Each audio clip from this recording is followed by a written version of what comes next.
अस्सलाम वालेकुम। आज हम माइक्रोसॉफ्ट एक्सेल के ट्यूटोरियल में ये सीखने जा रहे हैं कि माइक्रोसॉफ्ट एक्सेल के एक सेल में टेक्स्ट डाटा है, दूसरे सेल में न्यूमेरिक डाटा है।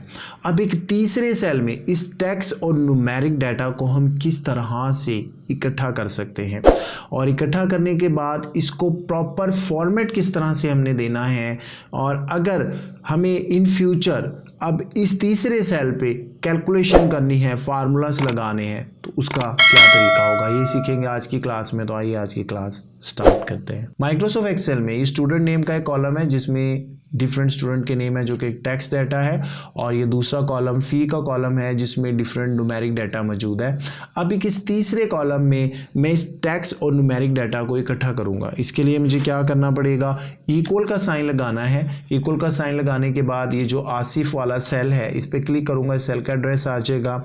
उसके बाद आपने एंड का निशान जिसको एम्परसेंट भी कहते हैं उस साइन को लेना है, और दूसरा जो फी वाला कॉलम है जहाँ पे फी लिखी है उस पर मैंने क्लिक करना है, उस सेल का एड्रेस आएगा, यानी एंड साइन के साथ दोनों को ज्वाइन कर देना है। इक्वल करूंगा, एंटर करूंगा, तो अब आप ये देखिए यहाँ पर ये टेक्स्ट डाटा न्यूमेरिक डाटा इकट्ठा हो गया। स्टूडेंट नेम आसिफ जो कि एक टेक्स्ट डाटा है और उसकी फीस 5000 जो कि एक न्यूमेरिक डाटा है, उनको मैंने एक सेल में तो इकट्ठा कर दिया, लेकिन ये कोई ख़ास फॉर्मेट में नहीं है। अब मैं इसको कोई ख़ास फॉर्मेट देना चाहता हूँ, तो ये जो पहले सेल का एड्रेस G8 आ रहा है और उसके बाद एम्परसेंट का निशान आ रहा है, उसके आगे क्लिक करें, डबल कोटेशन लगाएं, स्पेस दें, डबल कोटेशन लगाएं। अब दूसरे सेल के एड्रेस से पहले फिर आपने एम्परसेंट यानी एंड का साइन लाजमी इस्तेमाल करना है। उसके बाद आप एंटर करेंगे तो अब आप देख रहे हैं कि उसने आसिफ और 5000 इनके दरमियान थोड़ा गैप दिया है, स्पेस दे दिया।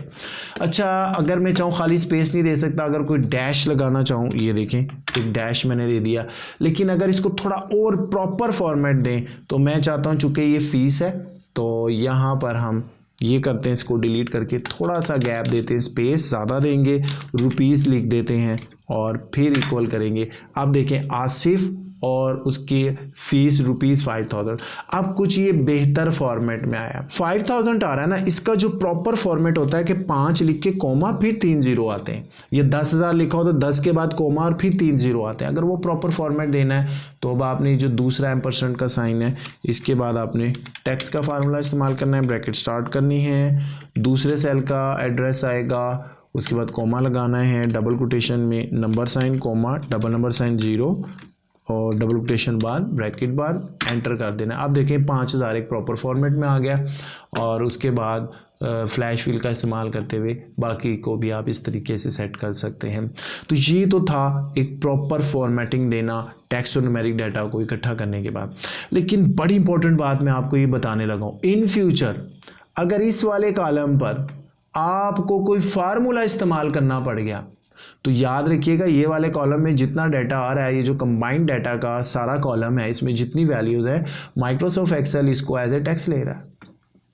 मिसाल के तौर पे देखें, यहाँ पर ये फ़ीस थी, मैंने टोटल फ़ीस यहाँ पे कैलकुलेट की इसी मेथड का इस्तेमाल करते हुए, यानी एम्परसेंट साइन के ज़रिए, और यहाँ फाइन भी मैंने कैलकुलेट किया। अब अगर इन फ्यूचर आप ये देखें ना, मुझे जनाब ज़रूरत पड़ गई है कि मैं इन दोनों को सम करता हूँ, इन दोनों का मैं सम लेना चाहता हूँ कि टोटल फ़ीस कितनी बनी जी, फाइन डाल के, और मैंने किया, इसने 0 दिया, क्योंकि माइक्रोसॉफ्ट एक्सेल तो इन दोनों को टैक्स ले रहा है। तो अब हम क्या तरीका इस्तेमाल करें, कौन सा ऐसा मेथड इस्तेमाल करें कि लिखा हुआ भी आए fees equal to total fees, यानी जिसमें फीस इक्वल टू 17,100 और फाइन इज इक्वल टू 750, और वो न्यूमेरिक भी और उस पर फार्मूले भी लग जाएं। उसका तरीका मैं आपको बताता हूँ। सबसे पहले आपने यहाँ पे सम करना है और इन तमाम का आपने यहाँ पे सम लेना है, ब्रैकेट को क्लोज करना है, एंटर कर देना है।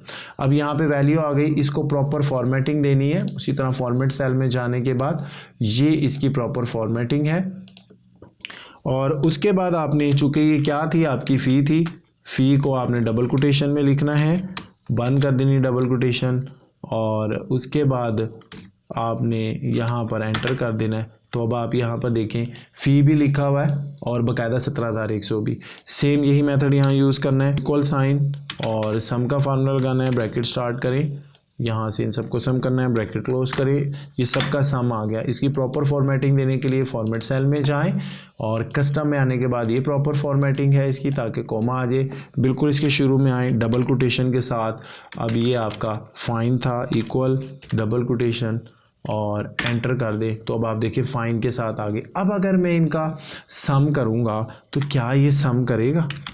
अब आपने ये देखना है क्या इसने सम का फार्मूला अप्लाई करना है। ये देखें जनाब, इसको बंद कर दें, बिल्कुल इसने ये सम कर दिया। लेकिन प्रॉब्लम आ रही है, यहाँ फी लिखा हुआ है, इसका कोई ऐसा इशू नहीं है। आपने राइट क्लिक करना है, फॉर्मेट सेल में जाना है और जहाँ पर ये फ़ी लिखा हुआ है आपने इसको कस्टम में आने के बाद आपने टोटल कर देना है, यहाँ पर TOTAL टोटल फ़ी, और ओके कर देना है। तो अब आप ये देखेंगे कि ये प्रॉपर फॉर्मेटिंग में आ गया।